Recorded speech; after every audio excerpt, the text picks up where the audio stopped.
Mà to thế. Nó đúng đấy. Nó to.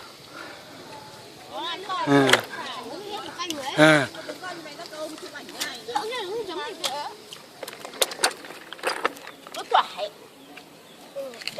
Thao. Đây. Đây. Nước cay cơ mà, nước cay lắm. Này.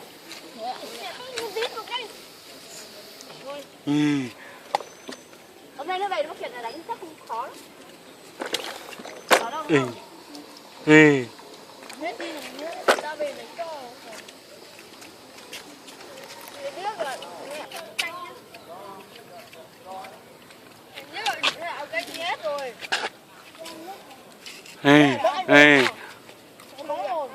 Đợt thì mẹ cái chuyện đợt đâu nhá. Sắm là giá cho cái vật. Bóng nó vào khoảng là thuốc một phát là bắn phát vào đây. Mẹ về. Mất không đổ. Biết à? Anh bảo anh mua thuốc rửa mắt cho xem.